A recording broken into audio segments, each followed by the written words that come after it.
Pemerintah Indonesia telah mempersiapkan aturan untuk memulai fase new normal. Sejumlah komentar beragam pun muncul di publik. Lantas bagaimana ahli epidemiologi merespon hal ini? Kita akan langsung berbincang melalui sambungan Skype dengan Kepala Departemen Epidemiologi Fakultas Kesehatan Masyarakat Universitas Indonesia, Tri Yunis Miko. Halo, selamat sore Pak Tri. Selamat sore, Bu Dea. Iya, ini kita tahu bahwa faktanya pemerintah Indonesia akan menerapkan fase new normal dengan kapasitas laboratorium pengetesan spesimen pasien COVID-19 yang dimiliki pemerintah saat ini. Apakah Anda melihat ini atau melihat penerapan fase new normal ini pada awal Juni sudah tepat? Ya, jadi persyaratan new normal itu dari WHO ada 6 gitu. Satu ada kasus COVID-nya dapat dikontrol begitu. Jadi dikontrol itu bukan basic reproduksinya, nya kurang dari 1, tapi insidennya seminimal mungkin atau jumlah kasus barunya seminimal mungkin. Kalau paling bagus 0 begitu. Jadi 0 kalau tidak mungkin harus minimal mungkin yang menetap dalam 1 minggu atau 2 minggu begitu, kira-kira begitu. Yang itu syarat pertama.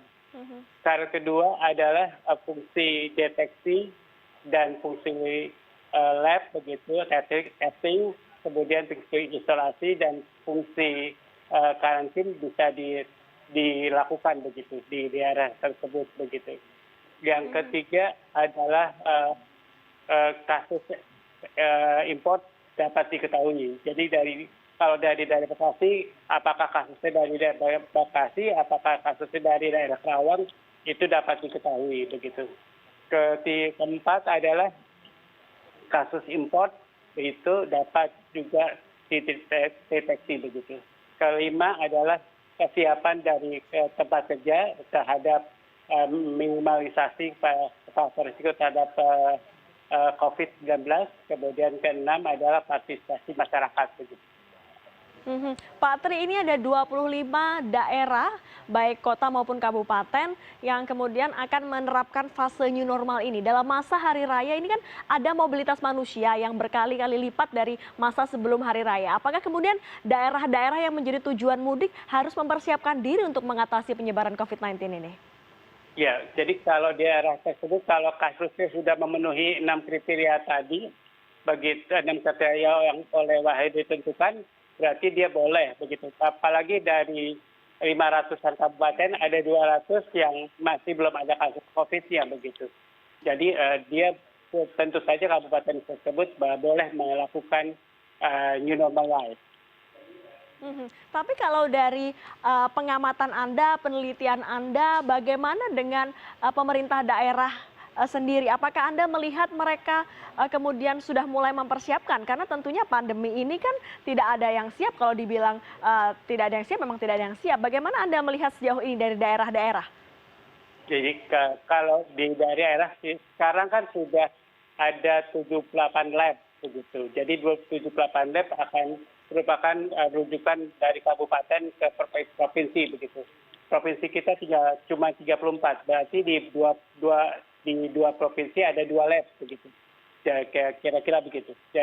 Kemudian kabupaten bisa melakukan isolasi kasus, kemudian isolasi karantina PDP atau ODP, kemudian bisa menentukan kasus import begitu, kemudian apa itu dari daerah dia atau dari daerah yang lain, kemudian bisa melakukan partisipasi masyarakat. Jadi kalau sekarang dilakukan new normal pada awal Juni ini rasanya tidak mungkin untuk melibatkan partisipasi masyarakat secara full begitu. Jadi partisipasi masyarakat harus disiapkan dengan baik, dilakukan penyuluhan besar-besaran di dalam kabupaten tersebut. Kemudian baru nomor bila dirasakan masyarakat sudah siap, dilaksanakan. Terakhir Pak, apakah Anda melihat pemerintah Indonesia ingin menerapkan konsep apa ya, herd immunity dalam menghadapi penyebaran COVID ini? Konsep herd immunity akan berbeda. Kalau konsep herd immunity, pemerintah tidak mencegah bahkan membiarkan orang-orang terinfeksi, maka orang-orang yang terinfeksi akan memiliki imunitas dalam dirinya. Dan kalau udah banyak yang terinfeksi belum tentu sakit ya. Kalau terinfeksi udah banyak atau sudah mencapai 80% kurang lebih begitu, maka yang 80% ini akan memproteksi populasi sisanya begitu.